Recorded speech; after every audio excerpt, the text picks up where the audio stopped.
spomen megalitskih građevina misao prvo krene prema Egiptu ili Južnoj Americi, poznatima po svojim piramidama i drugim kolosalnim građevinama. Sve je očiglednije da ti krajevi svijeta nisu ekskluzivni. Već smo predstavljali megalitske gradove Dalmacije, Bosne, Hercegovine, Crne Gore pa sve do Makedonije. Moguće je da je prije 10.000 godina Jadranski bazen bio dom neke zaboravljene kulture, iza koje nije ostalo ništa osim megalitskih ostataka. Ako ih ima s ove strane Jadrana pa sve do Makedonije, bilo presmjelo očekivati slične ostatke iz druge strane Jadrana, u Italiji pa čak i u Grčkoj.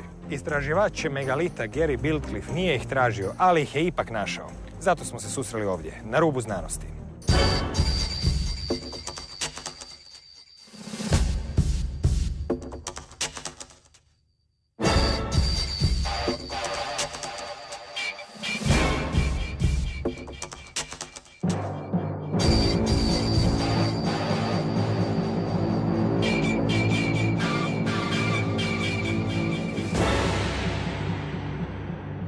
Sve vas pozdravljam. Gary Biltcliffe, autor je knjige Spirit of Portland, inače cijeli život je posvetio istraživanju megalita u Meksiku, Peru, Sjevernoj Americi, Egiptu, Europi, Australiji. Također knjiga Spirit of Portland upravo se i bavi megalitima, odnosno tragovima Feničana na tom britanskom poluotoku. Kada se prije 5 godina našao u Italiji na turističkom putovanju, konačno je otkrio tragove megalita i tamo gdje se sve prepisivalo Rimljanima ili možda Etrušćanima.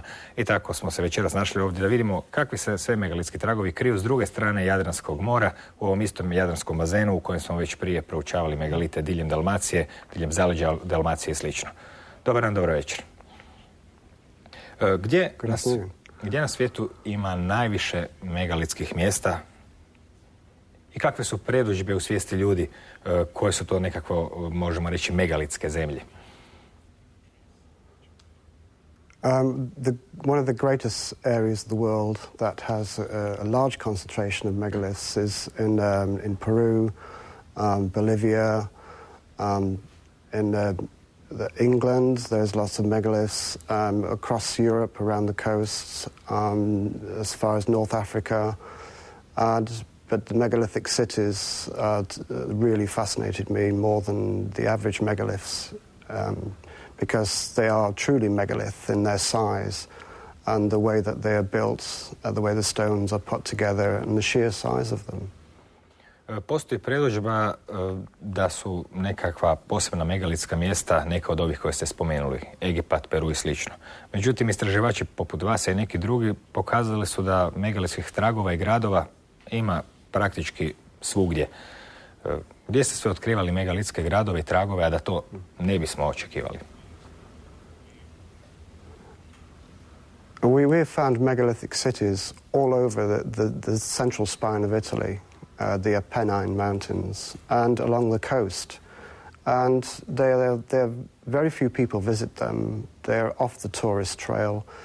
And when you do visit them, the information boards say that they are Roman or Etruscan. And this doesn't fit with what we experienced on our tour of Etruscan cities around Italy. So it appeared to us that these great megalithic walls were made by an earlier culture who had a sophisticated way of cutting, moving and lifting stone. Može li se reći da je otkriće neke megalitske povijesti na Apeninskom poluotoku za vas bilo svojevrsno iznenađenje? It was a surprise for us because we couldn't believe that they would say these were Roman walls because I experienced Roman sites all over Europe and there is nothing like these walls. If the Romans were proficient at building these walls, then we'd find them in other Roman areas of Europe. But they seem particular to Italy, Greece and other parts of the Adriatic. Počecima kulture i povijesti na europskom kontinentu uobičajeno smatramo Grčku i Rim. Naravno, postoje tu još neki misteriozni narodi prije o kojima se ne zna puno, Etrušćani, Pelazgi i slično. Smatrate li da su na tim istim područjima živjele i neke starije civilizacije kojima danas nema traga ili naš trag u povijesti završava kod Etrušćana? We've discovered that many of the old cities that have these megalithic walls are attributed to an ancient race called the Pelasgians. who are supposed to have founded Greece and Italy thousands of years ago. And that these people have stayed in the area, maybe have mixed with the Etruscans, and maybe some cross-culture and techniques have been passed down to later civilizations. But I believe that these great megalithic walls were definitely built by an earlier race, maybe the Plastians, or another culture that we're not sure of the name, but they were sea peoples, according to the traditions of the areas around these megalithic walls. So they could be Phoenician, but then Phoenician is just another word for red-haired people. There's no actual name that describes these people who built the megalithic cities. Možda se čini nemoguće ono što ćemo sad učiniti, a to je da tu u studiju, sjedeći u studiju, napravimo šetnju kroz rimsku povijest, predpovijest i kroz megalit, ali ipak ćemo to napraviti zahvaljujući vašim slikama i naravno zahvaljujući vašim komentarima. Pa krenimo redom kroz razne megalitske lokacije po Italiji, a onda i po Grčkoj. Pa da vidimo što je to rimsko, što je to etrušćansko, što je možda iz nekog davnog zaboravljenog vremena. Recimo, zanimljive megalite ste našli u Mikeni. Gdje ste to slikali i što oni prikazuju? This picture shows an incredibly large megalithic block at the entrance to the treasury of Atreus at the site Mycenae on the Peloponnese in Greece. Again, they say that these structures were around 1500 BC, which is, of course, before Roman, but nevertheless, the sheer size of these blocks, weighing some over 50 tons, which today our engineers would struggle to lift with the latest cranes. They're there to be seen, and so we have to marvel at how they managed to cut, move, and shape these blocks. So the blocks of Mycenae are a good example of a megalithic site. Što je sa onim pričama o stotinama i tisućama robova, kakve obično vidimo u dokumentarcima, u dokumentarnim filmovima o gradnji piramida, kako oznojeni vuku teške blokove uzbrdo?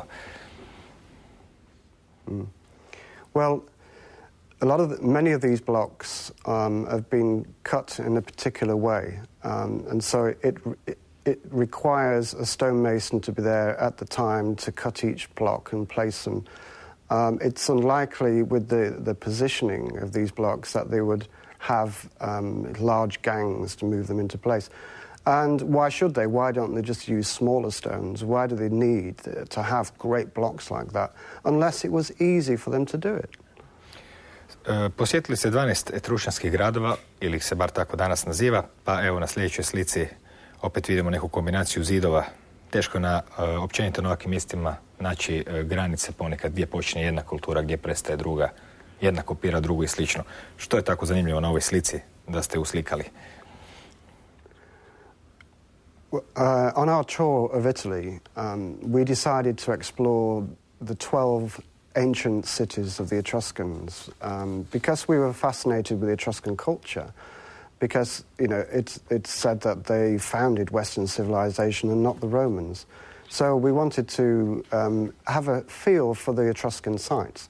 So we visited all the well-known sites like Veii, Tarquinia and Vulci.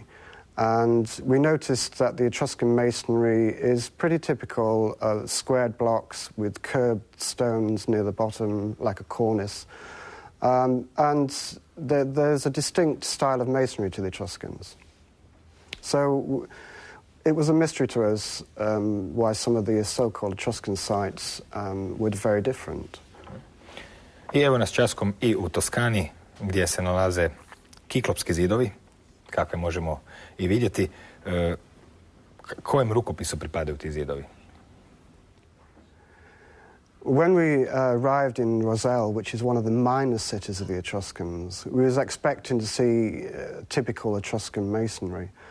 But instead we found these great cyclopean walls made of large boulders that have been roughly shaped and then cut at the face to make it aesthetically pleasing. These walls reminded us of the walls at Tiryns in Greece because of their Cyclopean way. And Cyclopean actually means made from the legendary giant Cyclops, because Homer says that this style of masonry in Greece were built by giants, and Cyclops was a mythical giant. So the walls of Roselle were more like those ancient walls of Tiryns, which are supposed to date from 3000 BC. But the walls of Roselle were dated to Roman times. And we could see inside the ruins of Roselle that there were typical Roman remains, but nothing like the outer walls. No slične se slike zidova mogu vidjeti u knjigama koje se bave Južnom Amerikom, pogotovo još onim njenim južnim dijelom gdje zna biti stvarno ogromnih stijena u zidovima. Yes, but mostly in South America the blocks are what they call polygonal, which means they are shaped with different angles and placed together without any gap, with no mortar, in a fashion that is almost what I call impossible masonry, because it's so difficult to get each piece to lock into the next piece. But we found that this technique is earthquake-proof, because when the ground shakes, the polygonal walls can move freely and even tighten up, whereas squared blocks mortared together would shatter. Meni još i danas teško složiti obične pazle dječje. Pa pomislio da netko to isto radio sa blokovima od 15 tona, djeluje zastrašujuće. Evo, sljedeća slika nas vodi u mjesto Koza. U čemu se, to je znači isti rukopis zidova kako smo već vidjeli. Now, at Kosa we found a different type of wall to Roselle. And again, Kosa was supposed to be a Roman fort, fortification near a port. There was hardly any signposts taking us to this site. We had a great difficulty in locating it. And when we did find it, there was no parking area, and there was just a small box, a bit of information that said this is all a Roman site. And then we walked along this lane and saw these walls, and we was blown away, because this was truly polygonal. Each stone is a different size, cut to a different angle. And we recognize this is more like the ruins of South America than the sort of typically Etruscan walls. U sljedećim slikama možemo gledati kako su kulture gazile jedna drugu, ovako figurativno rečeno. To je znači točno ono mjesto gdje je poučno promatrati kako su se smjenjivale kulture i što je zapravo od onih najdoljnjih ostalo. Kakve pouke možemo izvući iz ovih slika?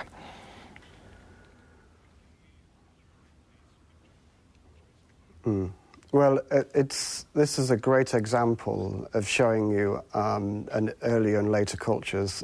On the top layer we have typically Roman remains, and then just underneath that you see the typical Etruscan squared masonry with the curved stones. And then below that, deep below that, there were these polygonal walls.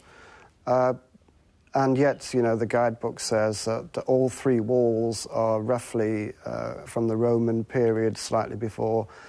But here we could see a progression of wall building from the most sophisticated in polygonal to the most simple in Roman.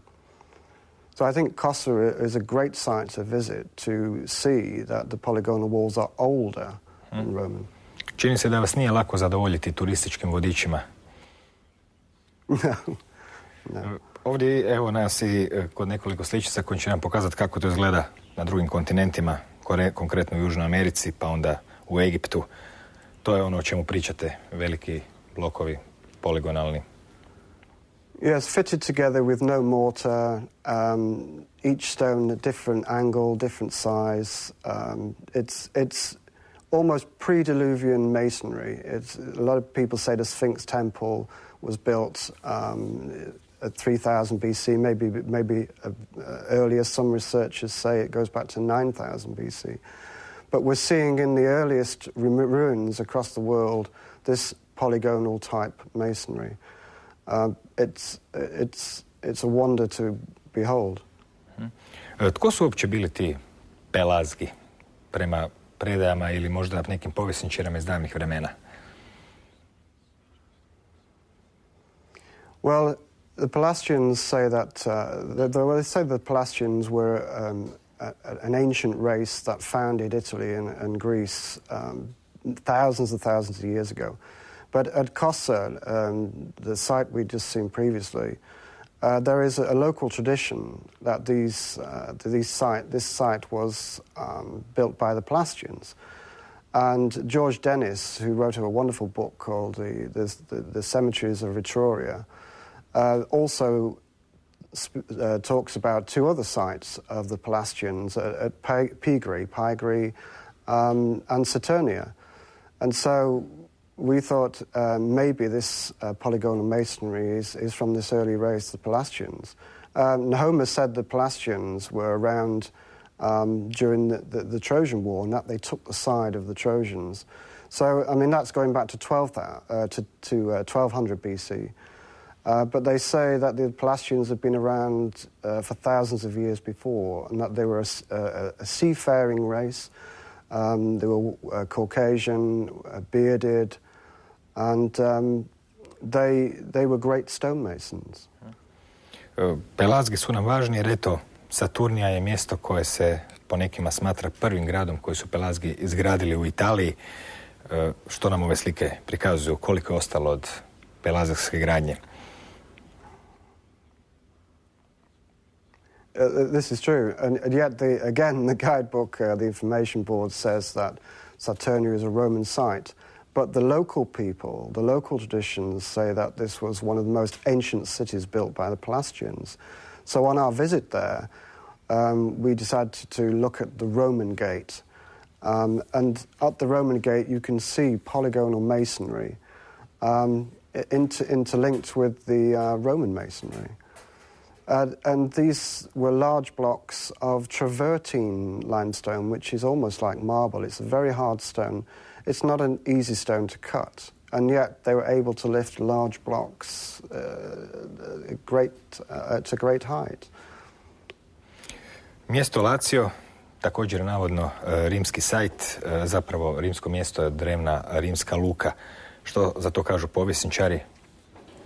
Što vama kaže vaše poznavanje megalitske kulture? Lazio.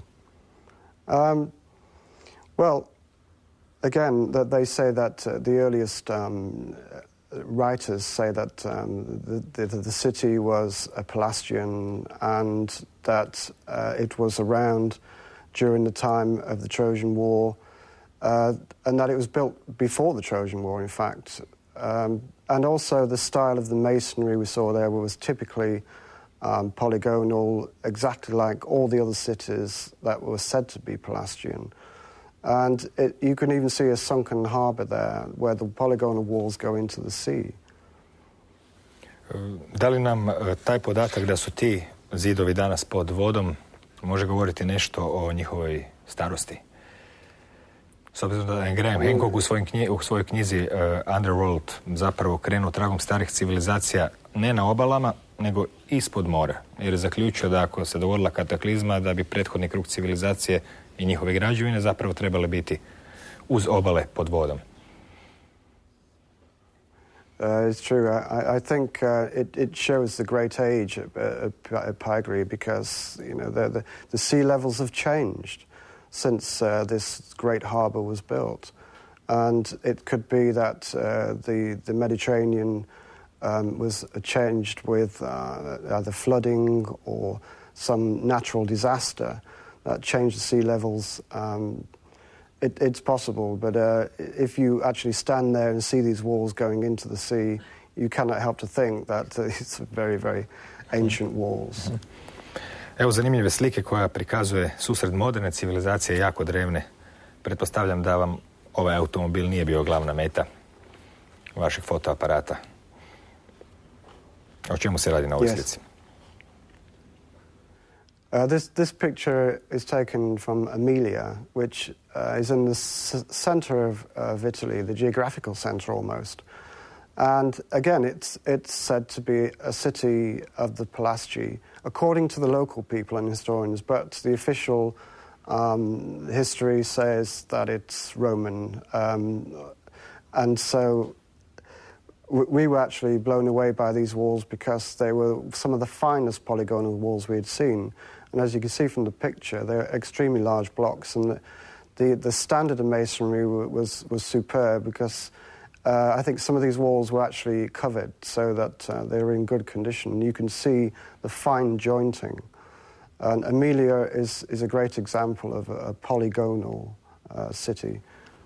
Zanimljivo je da su ti zidovi, evo još uvijek ovdje, česti primjer da su ljudi starije građevine razmontiravali, uzimali kamenje i gradili svoje nove kuće. Međutim, iz nekog razloga ove zidove je očito bilo vrlo teško razrušiti, a pogotovo čovjek ne bi znao što da radi sa poligonalnim kamenjem.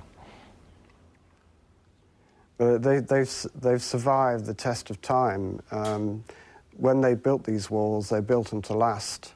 And they survived earthquakes, because Emilia is an area of earthquakes, and the walls have stood for probably hundreds of earthquakes, whereas the Roman walls have all fallen down. And I think the locals also respect that these were built by a great race of people, their ancestors. They proved the test of time. They're still standing. And they were built by incredibly sophisticated stonemasons, because to put those blocks together, it's almost impossible. You have to cut each one to fit the other. So many people have a theory that they were cut by laser or water jets. Lasers would shatter the edges of the stone. They were clean cuts, as if they'd cut through the stone like butter, or cut out a mountainside of stone and then take it away and put it back. Što mislite o teoriji onog Francuza kojem ne mogu izgovoriti ime, koji je još prije 20 godina pokazao da su možda veliki blokovi nekakva napredna vrst betona?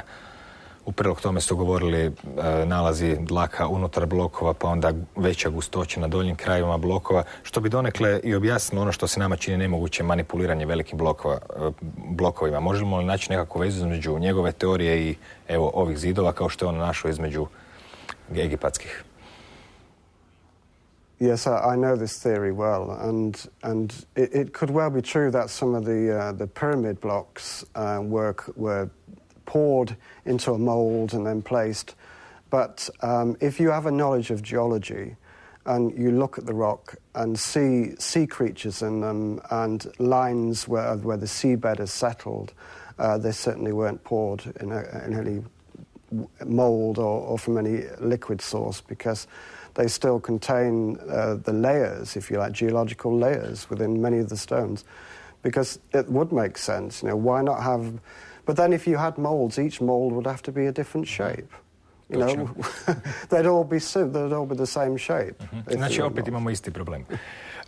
Na ovoj karti vidimo 20 etrušćanskih gradova. Tko su zapravo bili Etrušćani prema današnjim saznanjima, možda prema nekim vašim saznanjima? Što je za njih ostalo? U kojoj mjeri su oni bili značajni, možda više za prošlost nego za budućnost Rimskog carstva? Well, the Etruscans were a very influential race. They were very highly religious. They weren't a warring race at any respect, but they were great engineers, great stone builders, great masons. But there is one site in Italy that is Etruscan at Seveteri.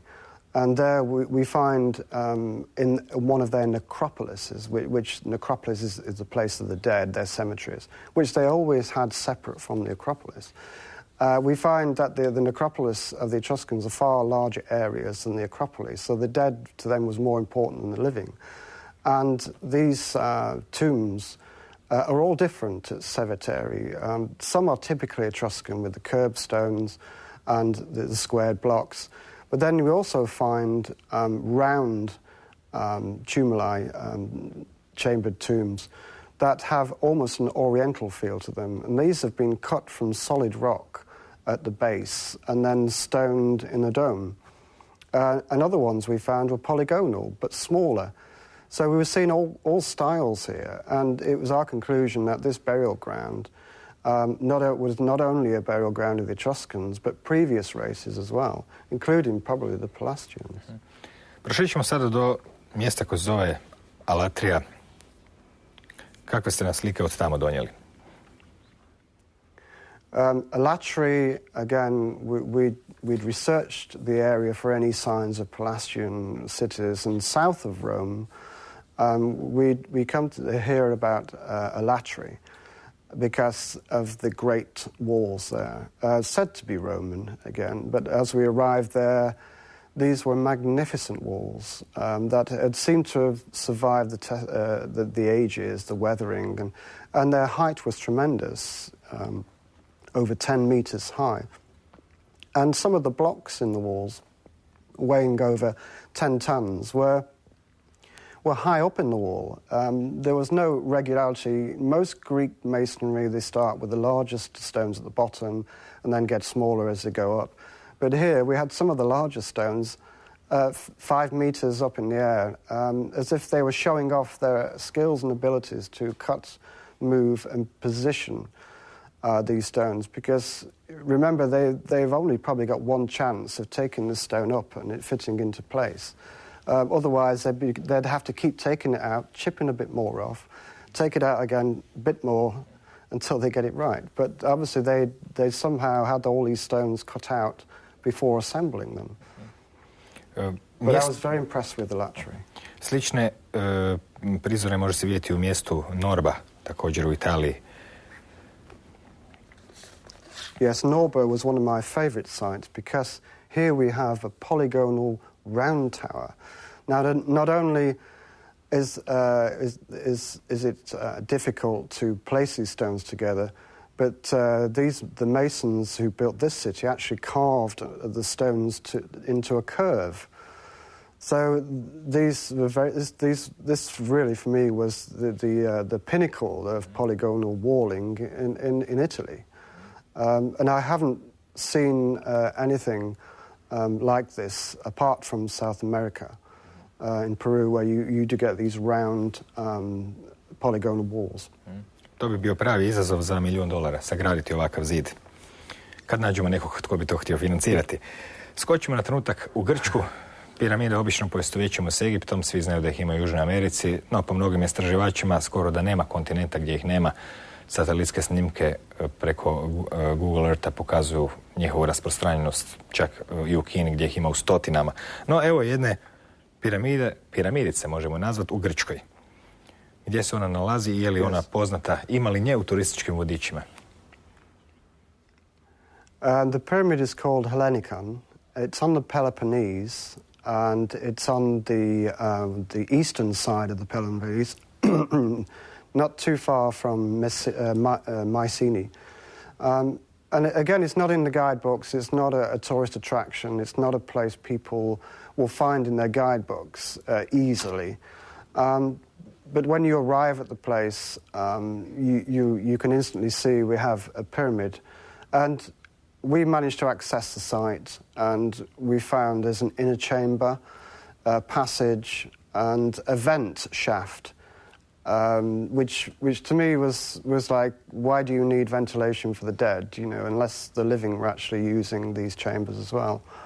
And it was polygonal. So this interested me because the legends of the Pelasgians say that they settled in Arcadia, which today they reckon was the Peloponnese. So on the Peloponnese, in the very area of Arcadia, we found one of probably the ultimate expression of polygonal masonry in a pyramid. So and interestingly, recently, scientists from different universities have done optical thermoluminescence dating on these stones, which is basically the atomic level affecting the molecules is changed when sunlight first hits the stone coming out of a quarry. And they can rate the disintegration of this sunlight from the time it was quarried. So they'd actually dated these walls to 2710 BC, which is actually older than the pyramid, 100 years older than the Great Pyramid in Egypt. So if this is true, then the Pelasgians were obviously building at the same time as the pyramids in Egypt. Ostanemo još malo u Grčkoj, u mjesto koje bi se zvalo Hiljada. Eto ovdje još jednog izazova za sve zidare. Zid napravljen od potpuno različitog kamenja. Gdje se to nalazi i šta nam ove slike govore iz tog mjesta?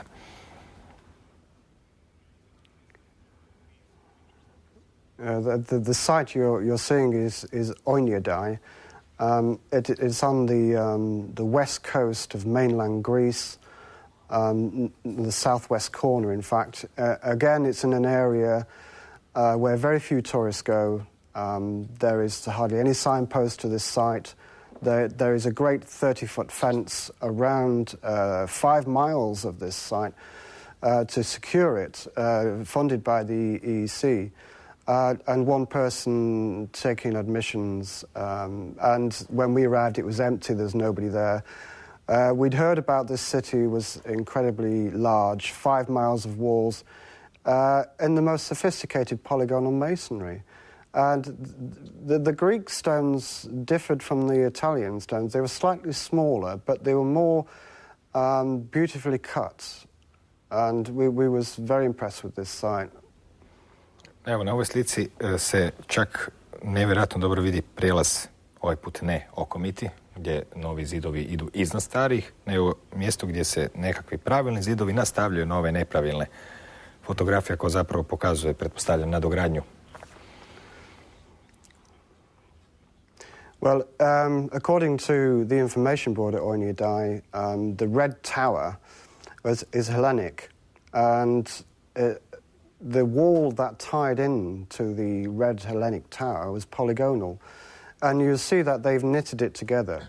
It's almost as if because they can't copy the polygonal, they could only cut squared blocks. So here they try to tie in classic Greek masonry with earlier polygonal. And this, you'll notice the masonry of this Hellenic tower is the typically long rectangular blocks and raised middles, sunken edges, which is so typical of Hellenic masonry. Mora se reći da im je posao doista uspio dobro. Skoro da se ne vidi, skoro da se kreditna kartica ne može umetnuti niti u prostor između novog grčkog zida i starog zida od onog koga je već izgradio. Također imamo tu i zanimljiv luk. Lukovi su općenito zanimljiva pojava u zidarskim umjećima kroz povijest, međutim, rijetko kad se vidi luk od poligonalnog kamenja. That's right.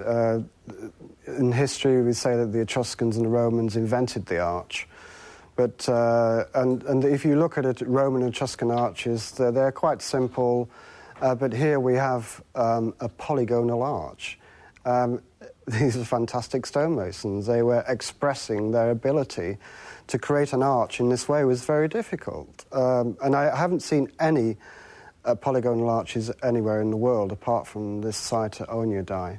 And it was a port site because on the north side of Hiljada had some great stone-cut harbours cut out of solid bedrock where the boats were brought in, repaired, but the sea is 5 miles away. It's no longer there. You know, the sea levels have changed. It's an expression of how old this site really is. And also there was a rock-cut amphitheatre carved out of solid rock. No stone upon stone, just a complete carving of a massive amphitheatre. Evo i na Kreti ste našli, doduše, pomalo skroman ostatak drevne gradnje koja se pripisuje Pelazgima, međutim, ipak je tu, koliko god da je mali. Yes, well, the legends of the Pelasgians say that they built cities, according to Homer, they built cities in Crete. So we decided to scour the ruins of Crete to find something similar to polygonal masonry that was typical of the Pelasgians. And it was really on the very last day of 2 weeks exploring, we found a city high up above Hania in the mountains. Again, very few signposts to it, very little written about the site.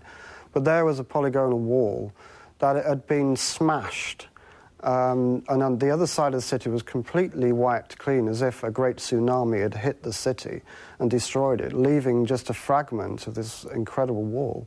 And they also found there evidence of very, very early Greek writing, which could well be Pelasgian alphabet. Vaša knjiga se zove Duh Portlanda. Što je to tako zanimljivo na tom poluotoku da vas je ponukalo da napišete knjigu? Well, the spirit of Portland is about an island off the coast of England, the south coast of England. And it's fascinating because our history, you know, we are told that the Romans came and civilized us. And yet evidence shows that actually the Romans were the barbarians and we were the civilized people. But there are Roman remains on Portland. They found coffins that were typically Etruscan, buried deep in the ground on the island, for no reason at all, because these are supposed to be freestanding sarcophagi, but they were buried deep. And they're identical to 5th century BC, 500 BC coffins found all over Etruria or Tuscany. So to me there had to be some connection. And then I discovered the islanders say that they were descended from Phoenicians. And these islanders of Portland were separate, self-governing people. The King of England, going back from Saxon times, allowed them their own independence, I believe, so that they can continue trade with European peoples without being involved with the local politics. And so Portland, the archaeology, it's full of mysterious objects, including Phoenician-looking heads, Phoenician coins, iron ingots, which was used for trade with possibly the Etruscans or the Pelasgi. Čini se da se u trag drevne prošlosti, osim kroz kamenje, može ući i kroz sličnosti među imenima. To je jedna zabavna zanimacija. Postoje li takve poveznice između nekakvih izraza koji su danas prisutni na otočju negdje Velike Britanije generalno, koje bismo mogli povezati sa kulturama Mediterana, mediteranskog bazena i slično? Yes, on our research for our second book, we've been uncovering ancient sites in the north of England. Now, this area of the north of England called Cumbria and Northumbria were relatively untouched by the Romans, but they also had garrisons there of foreigners to come and help with the English against the British against the Scots. But we found in this area of northern England, the mountain backbone of this area was called the Pennines, and it was almost the same as the Apennines of the Italians. And this area was once known as Northumbria, and the area of all the great polygonal cities of the Pelasgians is Umbria in Italy. So it's almost as if they named this place Northumbria, north of their own Umbria. But it didn't stop there. That's, you know, that's fun, but we discovered that a lot of the Iron Age kings of this area were called Tarquin, and the Etruscan princes were called Tarquin princes. So that was an interesting coincidence. But then we also explored the sacred passages of the Etruscans in Tuscany and saw identical passages in Cumbria. And we discovered in Tuscany the passages were somehow passages of the dead, where they would take the remains or the coffin of the dead through these passages on the way to their burial place. And in England we find the passages where coffins were taken through these passages of the dead. So the similar culture was sort of carried on after the Romans in this area of northern Britain, as if maybe Etruscans who were brought over and probably forced to fight against the Picts. After the Romans left, they stayed behind, intermarried and carried on their own little sort of Umbria. Jeste li pogledali megalitske gradove koje je hrvatski istraživač Domagoj Nikolić objedinio pod imenom megalitski gradovi Dalmacije, imajući na umu Dalmaciju kao pojam malo širi od današnjeg, znači to je bio pojam koji danas obuhvaća dio Hrvatske pa i dio Bosne. Više u smislu rimske pokrajine Dalmacije pa i Crne Gore. Možemo zapravo pratiti trag tih megalita i kroz Makedoniju. Jeste li pogledali neke od tih gradova poput Daursona, Meduna ili slično i jesu li se uklopili u vašu priču ili vas jednako iznenadili kao oni u Italiji? Again, it's always surprising to find large megalithic cities anywhere, especially in Croatia and Bosnia. Darsan is a spectacular megalithic city that really should be a tourist attraction, but there's nothing there, hardly an excavation. The walls are identical to some of the early megalithic walls we've seen in other parts of Europe, particularly Greece. And some of the styles of the walls, say at Darsan and Assyria, they are very similar to the early Greek walls, probably Mycenae. But we've actually seen identical walls in Messini. And this is the interesting thing, because Messini, which is north of Kalamata and the Peloponnese, has a mountain that they say there Zeus was born. And around this mountain are 7 miles of these walls. And they are identical to the walls at Darsan and Assyria. But if you remember that these walls weren't built for defense. They were built to contain a sacred area. And I believe that these walls in Croatia were actually built to contain a sacred area. They weren't built to keep out the Iron Age hordes or Celtic tribes. They were encompassing a sacred area. And I think this explains why they put so much effort into building these magnificent walls. Because if you look at monuments all over the world that have large blocks, they're all built for ceremonial purposes, not for war. Because if you are at war, you have to build walls quickly. You know, you can't spend 50 years building a wall if your enemy is down the road. So I believe that the local people had the passion and the energy and the resources to build a sacred temple with these walls. Mislite li da nije bilo nikakve praktične svrhe u gradnji takvih zidova? Možda neke koja nam je danas pomalo strana. Mnogi geomanti bi imali tu što za reći, s obzirom da eto, kamen i drvo su tvari koje na neki način nas povezuju sa zemljom i mnoge energije se s njima povezuju. I think these walls have a way of holding energy, and we have found also that these sites are aligned to solar sunrise and sunsets, and we also are able to, especially my partner, to dowse earth energies, and we discovered that many of these sites are linked with the grid, the earth energies themselves. And I think rather than being walls for defense, they were certainly somehow containing the energy of the site. Because in our country there are similar hill forts to what we see at Darsan and Assyria. But because we had no great quarries there, they cut into the earth and made great ramparts. But the same, we find at these hill forts there's no evidence of warfare. They were ceremonial places, but maybe they were taken over by later cultures for war and used as defense, but their original purpose was to do with their afterlife, their charging of energies, their working with the grid to create fertility in the land, because we find these hill forts around areas where there are great fertile plains, and it's all about food and working with the earth energies and bringing fertility to the land and happiness to them. I think these people built these cities for their own purpose, for own usage, you know, and to help with the land. And that's why a lot of them were orientated to the sun. Možda i za zgrad, za te građevine i nije primjeren u smislu kako ga mi danas doživljavamo. Grad kao mjesto gdje ljudi žive, infrastruktura i slično.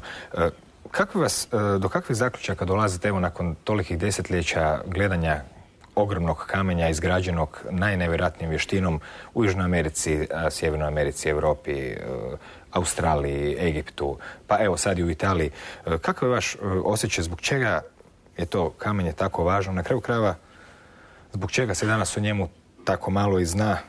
Spomenuo bi tu poznatog povjesničara Vejdela, koji je dao poseban značaj Feničanima kakvog zapravo u povijesnim udžbenicima nema. Kakav je vaš osobni osjećaj i značaj tih otkrića?